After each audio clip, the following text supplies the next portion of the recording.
Imagine pumping oceans into Australia's scorched heart, turning a desert the size of France into a sparkling inland sea.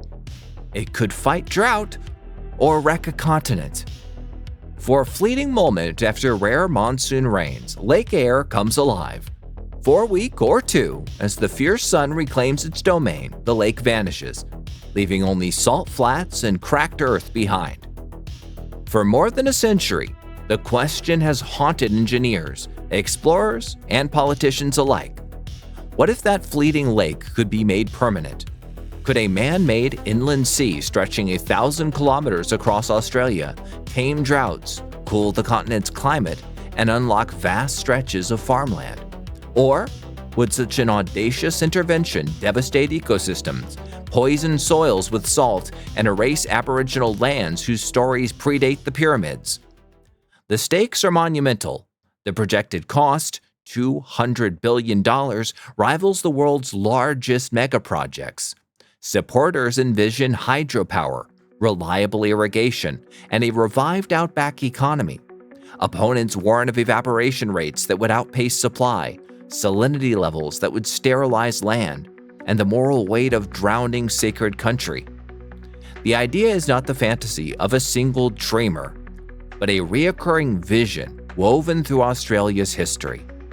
At its most famous moment, it was championed by John Bradfield, the celebrated engineer, a project grand enough to reshape a continent and bold enough to make the Panama Canal seem like a small dot in comparison.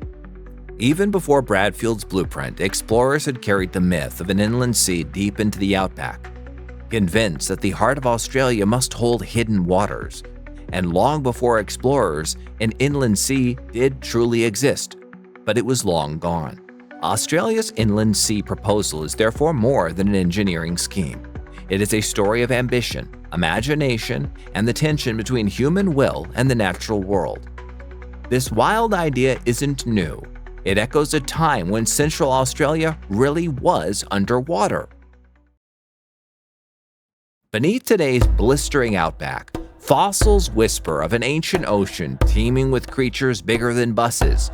Long before kangaroos roamed, Australia's heart was a shimmering sea ruled by marine giants the size of whales. Between roughly 140 and 100 million years ago, much of Central Australia was submerged beneath a vast inland sea known as the Eromanga Sea. Fossil evidence reveals a staggering array of life that once flourished there. Marine reptiles such as plesiosaurs and ichthyosaurs, some longer than a city bus, prowled these waters as apex predators. Enormous ammonites, coiled-shelled relatives of modern squid, sprawled through the currents, their shells sometimes wider than a human is tall. Coral reefs and marine plants carpeted the seafloor. This was not a barren wetland, but a dynamic ecosystem that rivaled any modern coastal environment. Nature herself filled this basin before humans even existed. The memory of this ancient sea lingers not just in fossils, but in the continent's very contours. The Lake Eyre Basin, for example, remains a low-lying depression, evidence of the ancient seabed's lasting imprint. To modern engineers and visionaries, that geography has always looked suspiciously like a waiting reservoir, a natural basin that, with enough water, could be revived. Did Charles Sturt really haul boats across blistering sand, so convinced of a hidden inland sea, it seemed he'd gone mad beneath the outback sun? In the early 19th century, large swaths of Australia's interior were blank spaces on European maps. Coastal explorers had seen fertile river valleys and lush fringes, and many scientists of the time assumed a continent this vast must hide a central sea or a great river system to balance its climate. This belief became known as the myth of the inland sea, and it gripped imaginations across Europe and the young Australian colonies. Charles Sturt, a British officer and explorer, embodied that obsession. During the 1820s and 1830s, he led grueling expeditions into the outback, convinced that water must be there. He dragged whaleboats and river equipment across hundreds of kilometers of desert. His journals revealed unwavering faith. He expected to crest a dune and see a glittering horizon of water. Instead, he and his men found scorching plains, salt pans, and endless sandstorms. The boats never touched water. Sturt was not alone.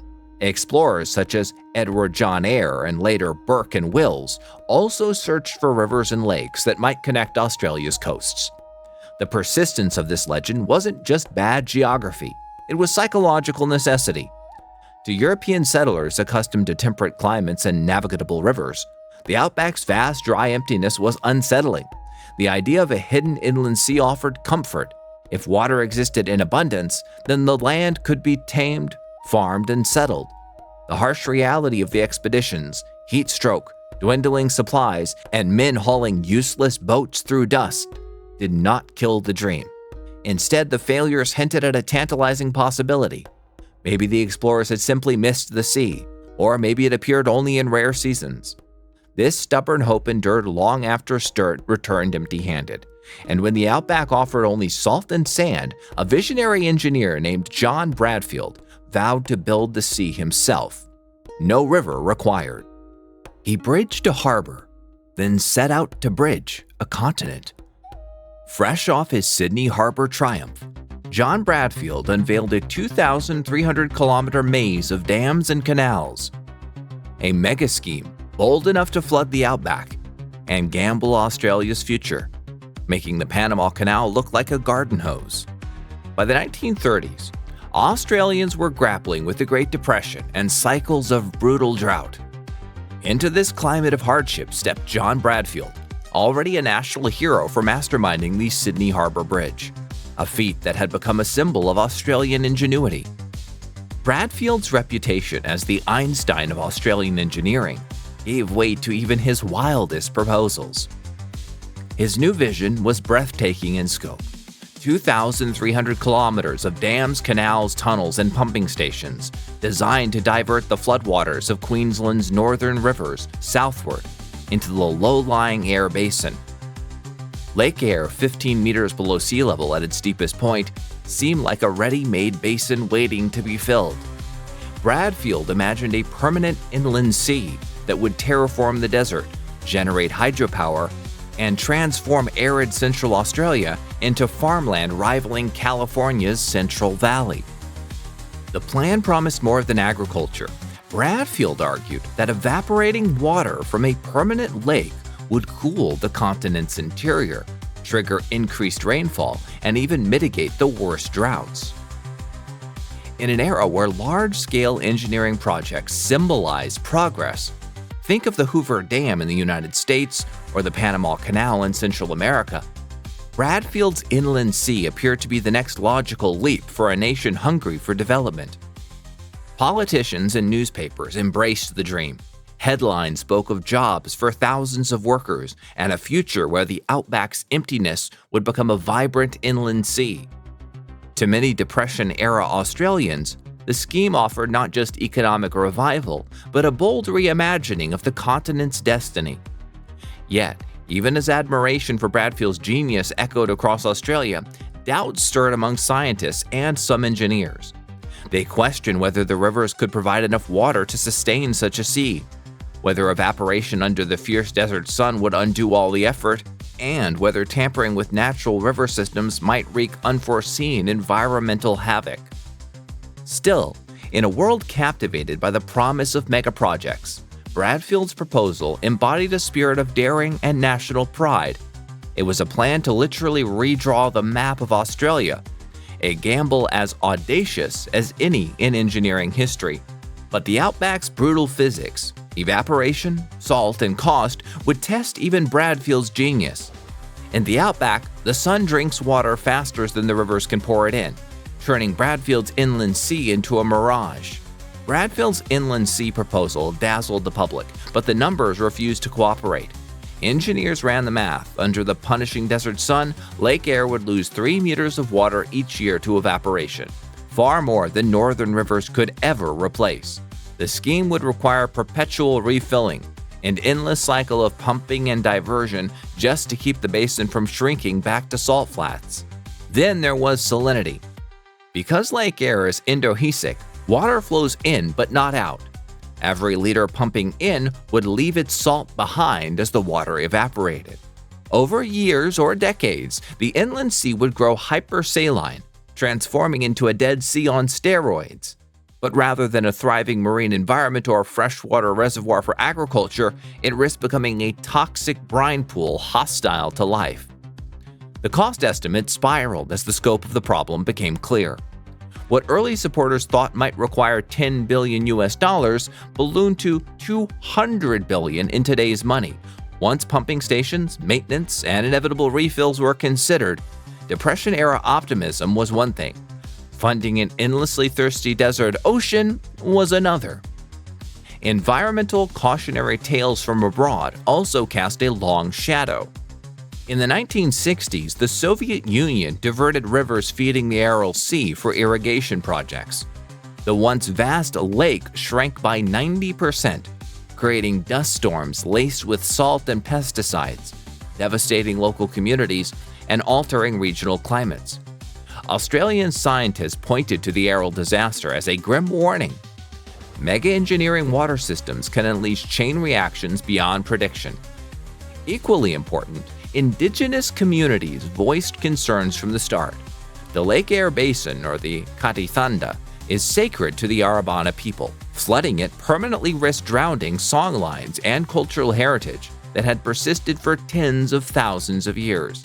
But in mid-century Australia, those voices were largely dismissed or ignored, a reflection of colonial attitudes that prized development over indigenous rights. By the 1970s, enthusiasm had ebbed. Reports concluded that physics, math, and ecology had defeated the dream. The Bradfield Scheme was shelved, a relic of an age when engineers believed any continent could be remade through concrete and ambition. Decades later, with climate change biting and solar tech booming, the dream would be dusted off for a daring revival. Engineers now imagine solar farms pumping desalinated water 600 kilometers inland. Could green tech succeed where Bradfield failed?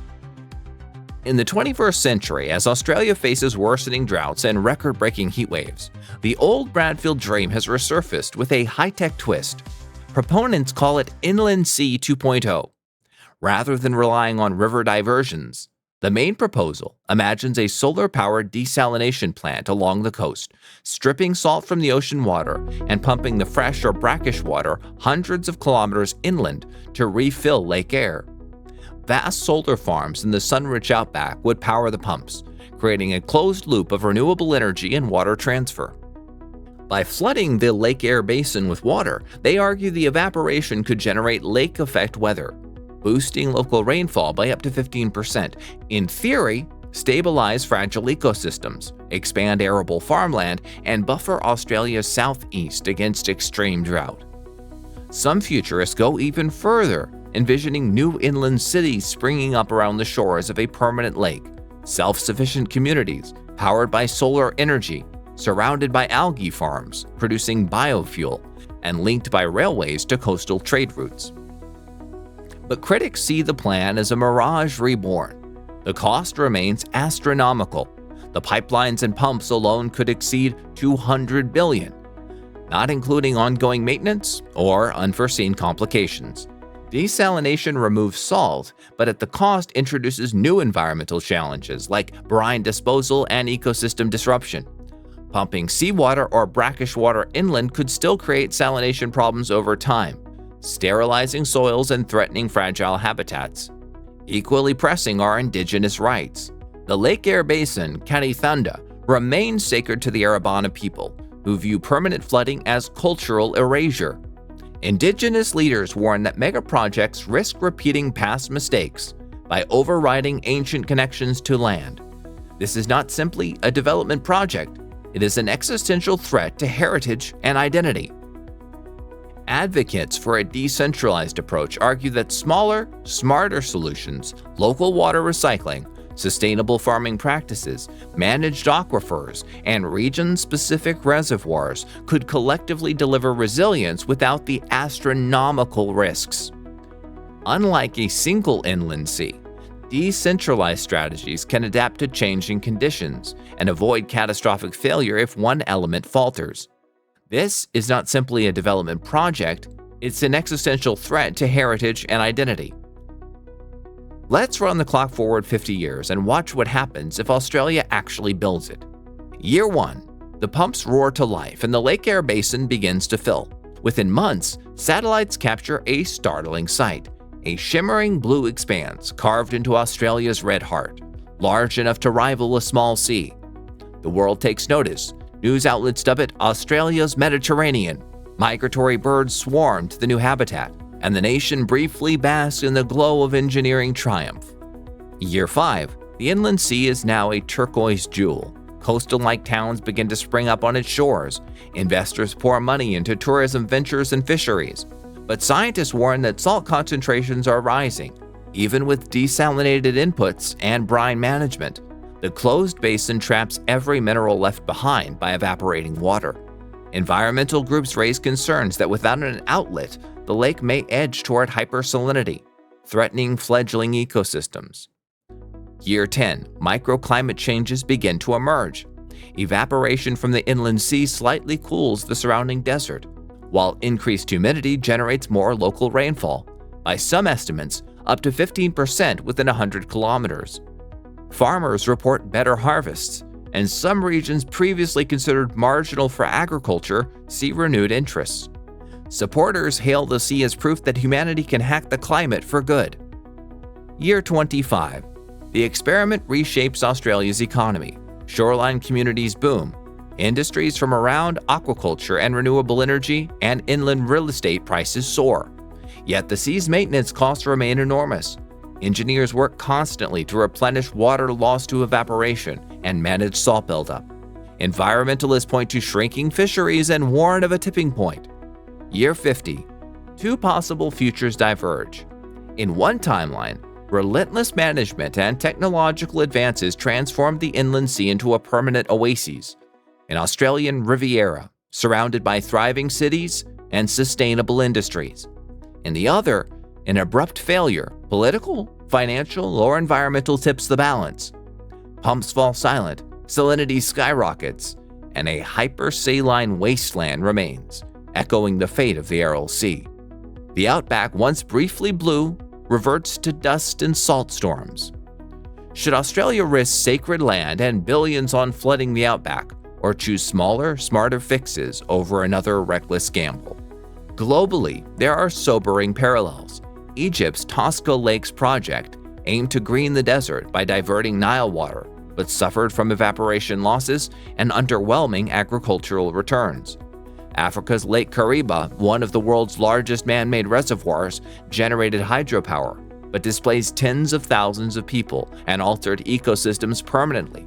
Every success carries heavy costs, reminding the world that terraforming Earth is rarely straightforward. Meanwhile, climate models warn of intensifying droughts in Australia's future. The pressure to act grows stronger each year, yet the inland sea stands as both hope and hazard, a bold attempt to tame nature and an invitation for nature to strike back. Would flooding the Outback stabilize a continent or repeat a familiar cycle of unintended consequences? As debates rage in policy circles and academic papers, one lesson persists: nature rarely yields without a fight.